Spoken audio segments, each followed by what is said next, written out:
Ya estamos de vuelta, seguimos aquí en CNN Chile Radio, 9 de la mañana con 9 minutos. Y nos vamos ahora a la entrevista de esta mañana. Nos acompaña el diputado, presidente de Amarillos, Andrés Joanet, en contacto con CNN Chile Radio. ¿Cómo está, diputado? Muy bien, aquí Sebastián, en el aeropuerto, viajando a Temuco. Así vemos. En los próximos minutos. Gracias por acompañarnos entonces desde ese lugar. Diputado, bueno, importantes temas hay por estos días en el contexto político. Después de las elecciones vienen una serie de decisiones y trámites que van a seguir su curso, y uno de ellos tiene que ver con varios partidos que no podrán seguir, que tendrán que ser disueltos por no cumplir con los requisitos legales. Uno de ellos es Amarillos. ¿Qué es lo que viene para el partido y para el movimiento que dio origen a esta tienda? Bueno, lo primero, permíteme, Sebastián, señalar que creo que nosotros nos quedamos con una cuestión bien importante, que fue el aporte que le hicimos a Chile en un momento en que la polarización estaba en su máximo nivel, en que se pretendía imponer un modelo constitucional al país que no hubiera llevado al despeñadero. Ese es tu objetivo real. Después todos lo dijeron. Pero fuimos valientes, cruzamos una línea y eso no tuvo costo. Y por tanto nos quedamos con eso. Segundo, que el centro político no solo, o lo que se llama el centro, esta moderación, no solo en Chile, sino en todo el mundo, hoy por hoy naturalmente está siendo eclipsado. No es que no exista, sino que está siendo eclipsado por la polarización y por temas como la crisis migratoria, el tema del crimen organizado, el tema de los nacionalismos, esa cosa reivindicatoria patriótica, y también, por otra parte, esas agendas temáticas que se vienen instalando desde un tiempo a esta parte, los temas de agenda. En eso, este espacio del centro político queda un poquito eclipsado. Y por último, a propósito de la votación del día domingo, donde no nos fue bien, en mi caso yo era increíble porque todas las encuestas en la Araucanía y encuestas serias nos daban bastante bien, pero al final nos veían, pero no pasaban. Porque, por ejemplo, el voto de Parisi, que es un voto joven, que es un voto que no estuvo asignado por la dictadura de democracia, que finalmente se terminan inclinando por él. O sea, de cada dos votos que votaron Parisi en la Araucanía, uno iba a la lista del Partido de la Gente. Sí. Lo mismo el Partido Republicano, el 83% que sacó en la región, no sacó más votos. Sí. ¿Y entrando? Sí, 1,78, 1,98 iba a los candidatos de republicanos. Pero en fin, tengo toda esa cifra y por tanto se explica un poco la votación. Claro, pero ¿sí? ¿A qué atribuye usted que el Partido de la Gente haya tenido ese buen rendimiento, haya copado ese espacio bien indefinible del centro?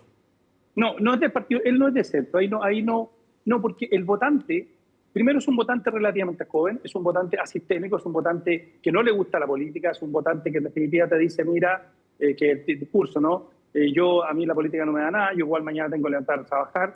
Es un votante que está cansado de la política tradicional y por tanto Parisi le ofrece algo, entre comillas, novedoso, pero es populista.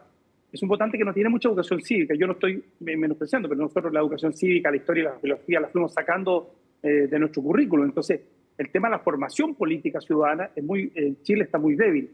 Y por tanto, ese es un voto líquido, como diría Zygmunt Bauman, es un voto muy líquido, es un voto que no le pertenece, es un voto que en definitiva está ahí y que además le perdona una serie de descalabros. Él puede decir Pacho y Comunacho, o sea, él puede en definitiva descalificar, no dar, nunca precisar aquellas cosas que dice, porque todos los ofertones de París, y yo me recuerdo que en un programa de televisión tuve un debate con él, no fue bastante bien, porque cuando él ofrece 5 megapuertos, le digo cuánto cuesta, no, se concesionan, no.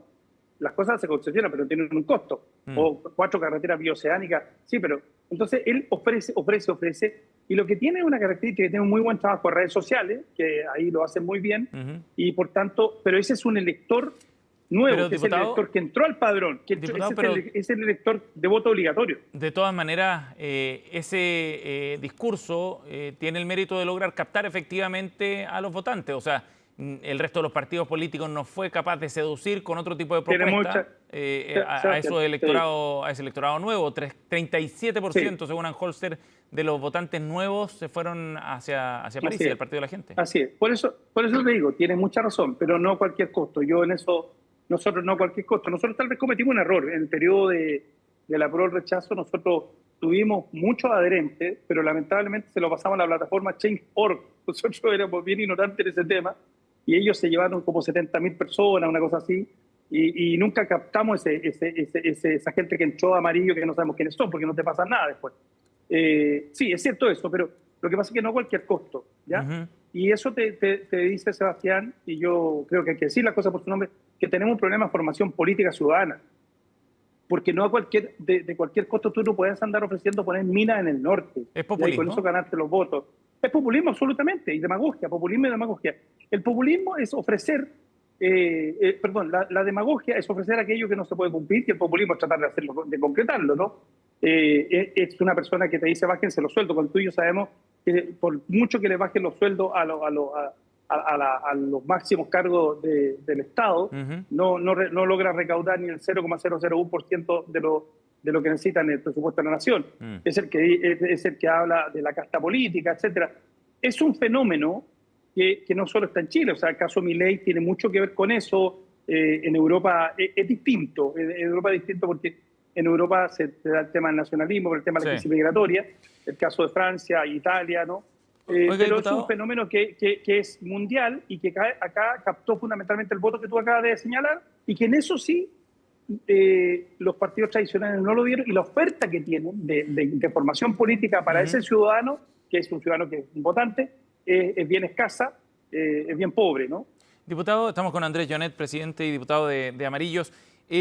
Bueno, volvamos a esa carrera presidencial desde los pasos que va a dar Amarillos. Ustedes en una declaración ayer informaban que, bueno, llega un proceso de disolución para el partido y quedan en completa libertad e independencia los militantes o cercanos a la tienda. Sí. Pero ¿cuál será su posición en particular respecto a la segunda vuelta? ¿Por quién se inclina usted? ¿Por José Antonio Caz o por Janet Jara? A ver, dos cosas. Primero, no es libertad de acción, lo que hay ahí es que nosotros entendemos, y por honestidad política, en ese minuto Amarillo ya no puede decirle a sus militantes que en unos días más van a dejar de ser militantes, van a volver a ser ciudadanos con los mismos derechos políticos, pero en definitiva no con la obligación de militar en un partido. No queremos que desde el punto de vista de la ética política haya que decirle, mire, hay que hacer una u otra cosa. Y por tanto ni siquiera libertad de acción. Lo que le decimos, cuando Amarillo ya está dejando de existir, creemos que ustedes tienen que tomar decisiones, pero no como Amarillo. Si alguien entra al comando A o B, no va en representación o como militante de Amarillo. Eso es lo primero. Y respecto a la pregunta, sin evadirla, yo mi voto de verdad lo voy a guardar para la urna, pero voy a adelantar una cosa, y lo he señalado. Por Janet Jara no voy a votar. ¿Por qué no voy a votar por Janet Jara? Porque he sido opositor a este gobierno. Porque yo quería cambiar el modelo de lo que se ha hecho este gobierno. Creo que este gobierno ha sido malo para el país está más pobre, el país tiene más delincuencia, el país tiene problemas de crisis migratoria, el terrorismo sigue en la Araucanía, o sea, no se resolvió un problema, y con un presidente que en definitiva hoy por hoy está más preocupado de arreglar su casa en San Miguel o de sus viajes al extranjero que de verdad dejar el país bien, y eso ya viene ocurriendo hace un año. No estoy diciendo eso. Ajá. Yo lo que estoy diciendo es que usted sabe que en el voto usted tiene muchas alternativas, ¿no? Sí, claro. Todavía. Entonces, yo guardaré, en este caso, cómo voy a votar, cómo voy a ocupar ese voto. Lo que está claro es que por el lado de Janet Jara, y no por la izquierda, porque ni siquiera hay izquierda hoy día, acabo de decir eso. Yo creo que el tema de izquierda y derecha, cómo le responde eso a la inteligencia artificial, a la crisis migratoria, lo que hemos dicho, a que el crimen organizado hoy día maneja el 15% del Producto Interno Bruto Mundial. En fin, yo creo que eso es otro debate que daremos en el futuro, pero creo que por lo que representa Janet Jara, no como persona, ¿no? A quien yo encuentro una buena persona, sino que lo que representa como modelo de país, yo creo que ese modelo de país nos va a hacer más pobre y nos va a resolver los problemas socioeconómicos y sociopolíticos que el país tiene. Oiga, diputado, ¿y cómo ve usted este escenario con estas dos opciones en segunda vuelta? En relación precisamente a lo que decíamos antes, a ese bloque del centro político que ustedes de alguna manera también intentaron representar. Bueno, mire, en esto uno no puede andar tratando de alambicar cosas que no puede alambicar. La mayoría del país, pero por 75% más o menos de los votos, le dijo no al gobierno. Esto fue un fracaso del presidente. El presidente ni siquiera se dio por enterado porque como andan en otras cosas. La verdad es que fue una derrota. En otro gobierno normal hubiera sido un remesón. Pero la verdad es que si nada anormal pasa, José Antonio Kast debería ser el próximo presidente y yo de verdad le deseo que le vaya bien, porque creo que si le va bien al país. Y por tanto, yo creo que dado la votación que hubo, dado el rechazo al gobierno, creo que él debería ser el próximo presidente de Chile. Diputado, ¿y cómo ve el escenario para el próximo gobierno? Pues, si es que eventualmente José Antonio Kast llega a gobernar, ¿cómo va a ser ese gobierno? ¿Cómo se imagina usted el escenario proyectando los próximos 4 años y en particular el próximo? Perdón que estaba recibiendo una llamada por eso. Sí. A ver, ¿cómo va a ser? A ver, yo creo que va a ser complejo, sin lugar a dudas, en el sentido de que van a tratar de exacerbar la calle, van a tratar de generar polarización y además un gobierno que va a tener la arca vacía y además un presidente, en este caso, que llega a ser José Antonio Kast, va a tener que resolver temas que comprometió y que es complejo. Por ejemplo, el tema del norte, yo creo que más allá de las tecnologías, yo creo que hay que crear una institucionalidad, y él no lo dice en su programa, que es la Policía Militar de Frontera. Yo creo que ese es el tema que va a estar pendiente. Y por tanto, a mí me da la impresión que los sectores que hoy día están en el gobierno van a través de la cuestión gremial, van a tratar de exacerbar mucho la polarización. Y eso no es bueno, porque el país tiene que tratar de curarse, de sanarse. Venimos de un periodo muy duro desde el estallido social, la pandemia, y yo creo que eso también nos afectó a nosotros. El país está demasiado fragmentado, dividido, la gente está muy virulenta, si uno es de un lado o de otro, y no es porque tengan una posición ideológica, porque además cuando uno conversa con las personas, la verdad no tienen posición ideológica, sino fundamentalmente porque tomaron un bando. Entonces hoy día estamos en el lado de bando. Y creo que eso no le hace bien al país, un país pequeño que tiene todas las posibilidades de salir para adelante.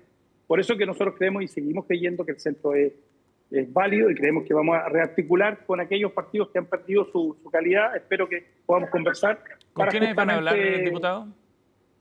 Bueno, yo creo que con demócratas de partida.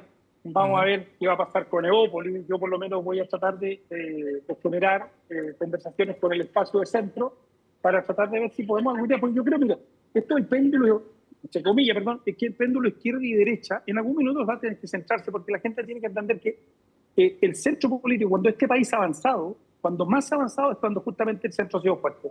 Y cuando el país se ha detenido es cuando ha habido polarización como la que hemos tenido este último tiempo.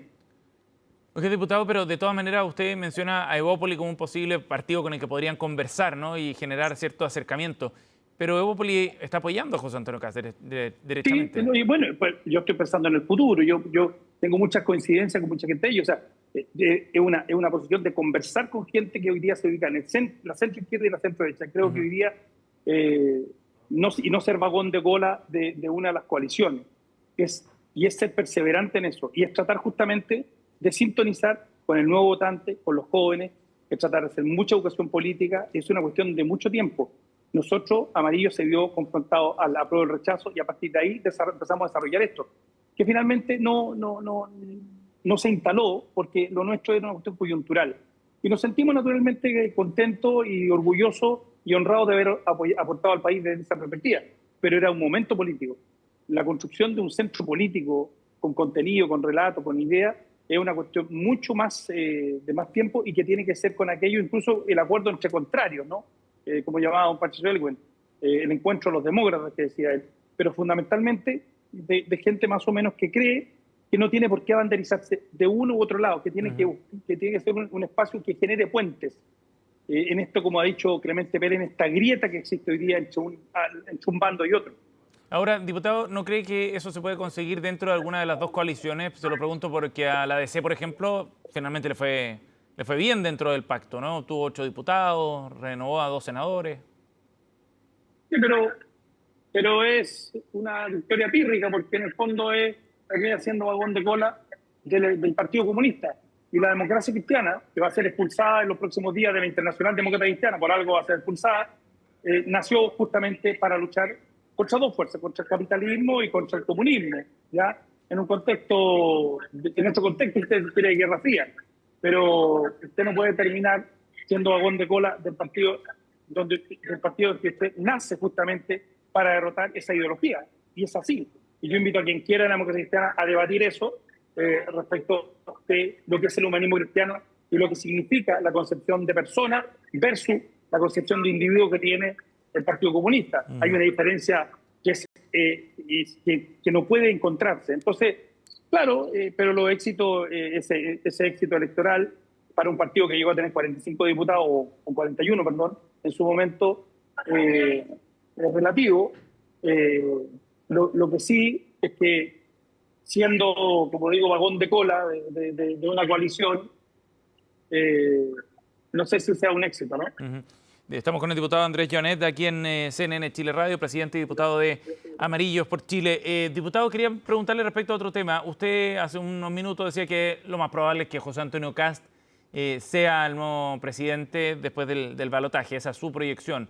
¿Qué efecto puede tener eso para la región de la Araucanía? ¿Qué cree que va a ocurrir en particular y cómo ve ese escenario cuando José Antonio Kast ha prometido mano dura, ha llegado a decir que nadie va a entrar ni salir de Temucuicui sin que tenga el permiso del Estado, digamos, como una forma de graficar esas políticas que le gustaría implementar en la macrozona sur? ¿Cómo proyecta ese escenario? Bueno, yo espero naturalmente que terminemos con el terrorismo en la Araucanía. No es normal, por ejemplo, que ahora en unos días más empecemos a cosechar con militares, lo hemos conversado, Sebastián. No es normal que hayan atentado. Ayer hubo otro atentado terrorista, o sea, todo el tiempo ya se normalizó eso, pero si viéramos eso en otro país, en Perú, en Colombia, que de hecho lo existe, pero en Europa, en Alemania, en Francia, diríamos, por Dios, pobres países.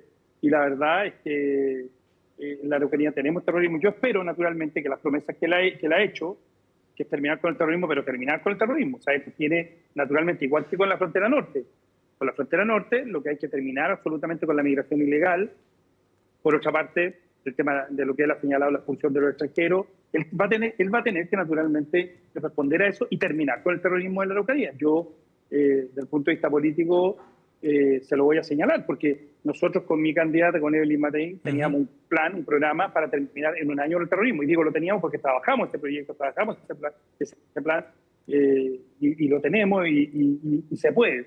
Ahora, él trabajará con su equipo, pero tendrá naturalmente que resolver a la brevedad. O sea, uno no puede seguir con el terrorismo más porque, en definitiva, no es normal que en una región del país, en democracia, tengamos grupos terroristas, 11 grupos terroristas, diputado, operando en total impunidad. ¿Pero usted cree que será que José Antonio Kast podrá cumplir con lo que ha prometido en esa materia, que efectivamente se puede terminar? No es un asunto solo de voluntad al final.